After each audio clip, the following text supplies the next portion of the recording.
Gentlemen, series tied at 1 apiece. First time in NBA Finals history that games 1 and 2 went to overtime. History shows that the winner of Game 3 goes on to win the series 84% of the time, but this series is anything but historical in terms of facts. So let's talk about who you believe will win, Stephen A. Not a predictable series. Who wins tonight? I'm picking the Cleveland Cavaliers to win tonight's game. I'm just of the mindset that if I'm going to hold true to my thought process that Cleveland will win this finals in 6 games, they need to win tonight.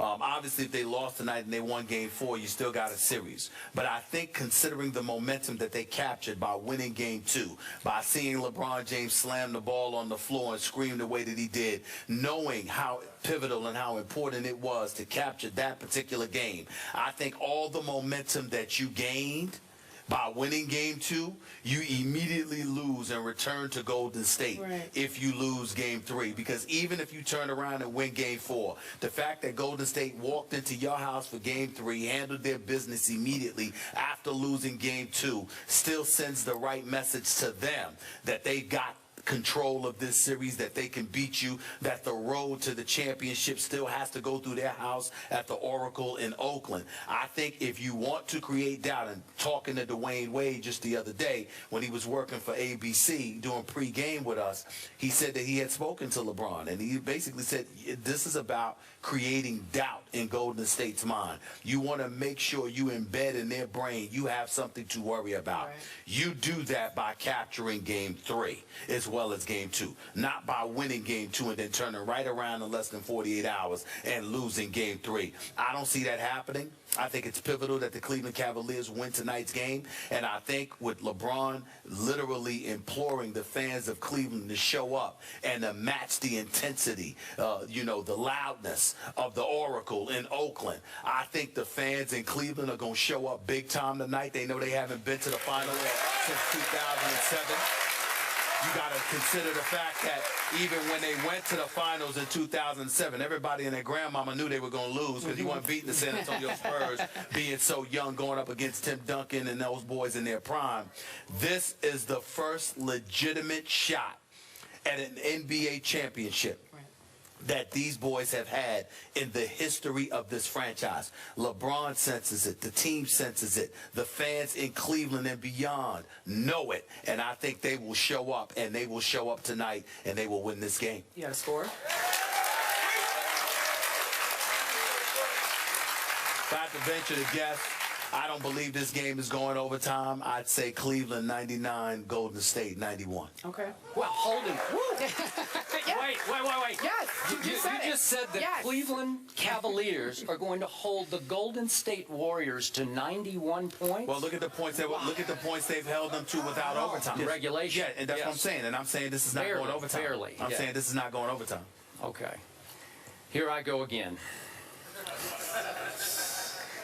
I did pick Golden State to win this series in 7. I believe it's going to be a long, hard grind for the Golden State Warriors. I think they're going to fight back, gut it up tonight, and win Game 3. I also think... Oh, we got some Warriors fans here. Wow. 7 Golden State Warrior fans. Now that takes guts right there. Yeah, I know, right? Wow. I do think Cleveland will win Game 4, but I think this is going to go back tied 2-all to a Game 5 on Sunday night back at Oracle, as they call it. Here's my point. The Golden State Warriors were the #1 defensive team in basketball this year. In the playoffs, your Cleveland Cavaliers have become the best defensive team. But you do have to honor this Golden State squad because as a collective coaching staff, I think they have a slight coaching edge over your coach or non-coach, David Blatt.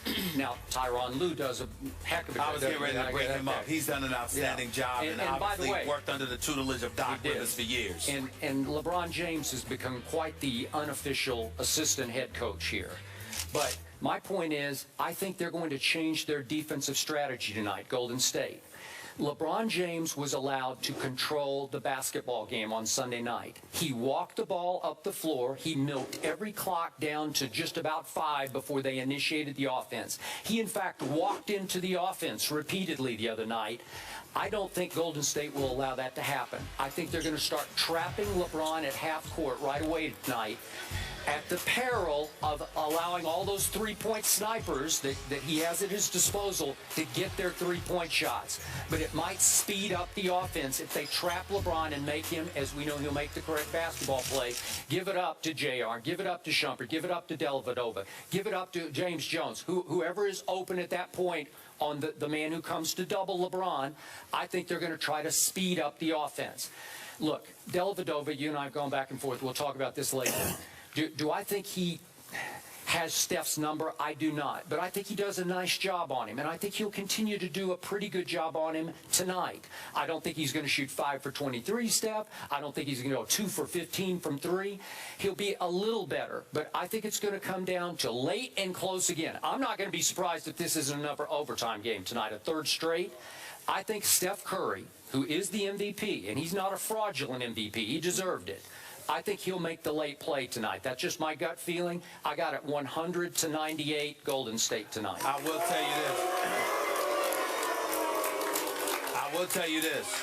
I respect Matthew Dellavedova regardless of what people say. He covers Steph one-on-one. Steph's going to eat him up. I'm telling y'all that right now. This is Steph Curry we talking about here. You can love Matthew Dellavedova all you want to. Dude, you put him one-on-one with Steph Curry and watch what happened to you. It's a mistake that everybody has been sitting here talking so much junk about Steph Curry, crediting Matthew Dellavedova. You crediting LeBron James, that's one thing. Crediting Matthew Dellavedova. I'm Steph Curry, and this dude from Australia has been locking me up. Really? Okay. We'll see. So I want to point that out. The other thing I want to point out to you, Skip, in Cleveland's favor is this. When you talk about doubling LeBron James, please remember that he's 6'8". Mm-hmm. Please remember that in order to double him productively, you've got to send guys his size his way. Golden State doesn't have that many guys. No, I'm not talking about doubling. I'm talking about trapping him at half court. We're just making him give up the basketball quickly. But you can do it with anybody. You can make him give up the basketball, but he can also give it up and get it right back to set up their offense. All I'm saying to you is that the more you trap, the more that's going to leave guys open, but the more vulnerable it's going to leave Golden State, because the likelihood is that you're going to do it with size. And so when you trap him with size, then you're sacrificing some of it, because Golden State doesn't have much of it. As a result of that, okay, you're either going to leave Andrew Bogut in the game and he's getting outplayed by Timothy Mozgov. Let's just call it what it is. Sure. Or you're going to take him out of the game, which means that Cleveland's going to take Mozgov out of the game, but then you've got Tristan Thompson to deal with, who's averaging 14.5 rebounds this series. Either way you slice it, you're going to pay a price for doubling up on LeBron James. So I don't know if Steve Kerr is going to do too much of it, but in the end, what it comes down to is this: familiarity with the hometown rims. If you're an Iman Shumpert, if you're a Dellavedova, if you're a J.R. Smith, those things do factor into the equation, and I think it's something to keep an eye on. Golden State has to speed up the pace to win. Wouldn't you agree? They got to get some open floor looks and some easier baskets than they're getting. I totally agree with that, but the hard part about it is that I think they would have loved to have sped up the pace on their home floor, and they weren't able to do it because we're talking about LeBron James they're going up against. So if you couldn't do it on your home court, how you going to do it when you get to Cleveland? Okay, I don't know about that. I'm going to say it one last time. LeBron James is the best point guard in basketball. What I do love about the new look Cavs, he has to play point guard. The ball is in his hands, actually a record length of time through the first 2 finals games, and that's a good thing. The Delhi debate will continue at our second hour. Tim Legler had some interesting comments, so we'll talk about that. Stephen A. says 99-91 Cavs. Skip says 198 Warriors, perhaps overtime. When we come back, we're talking about LeBron James. It's only fitting. We're at the Music Box Supper Club in Cleveland. Please join us if you're nearby. First Take on the road, folks. Back in a moment. First Take is presented by Chase, celebrating small business. Learn more at missionmainstreetgrants.com. And in part by M&M's. Movies are better with M.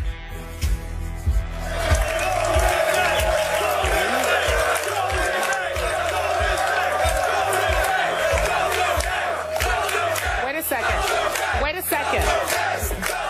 There is some confusion. There's Golden State. There's Golden State and Cavs fans. You guys are bold right here. These I guys get you got some guys. guts. You really do. Keep it friendly. Keep it friendly. We understand. These guys but need to be careful. They just need to be careful. Cautious. Be kind to them. Proceed cautiously. Yeah. As I was saying, you know, we love when people watch the show and send us some tweets. You guys know about Little B, right? You know the curse that Little B put on Kevin Durant and James Harden, which you think is kind of funny.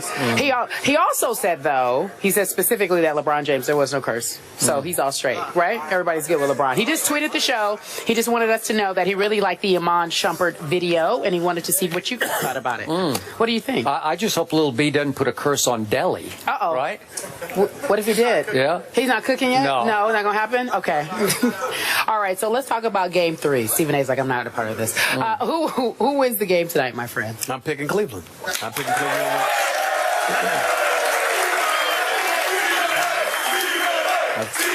Oh, stop it.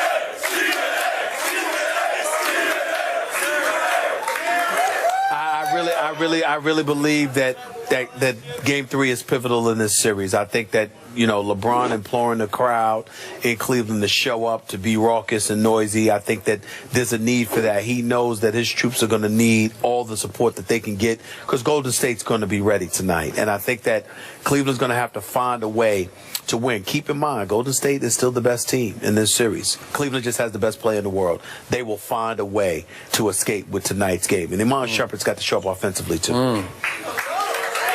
Okay.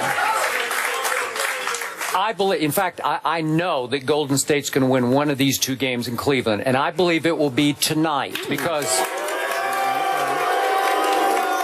I believe Steffi owes his team a game, and I think he will give his team back a game tonight. I got 100-98 visiting team tonight. Let me tell you what we owe you guys here in Cleveland. Another show. We'll be here at 3:30 this afternoon. Please join us, will you? We're going to be on ESPN. For Skip Bayless and Stephen A. Smith, I'm Carrie Champion. Thank you for watching. Again,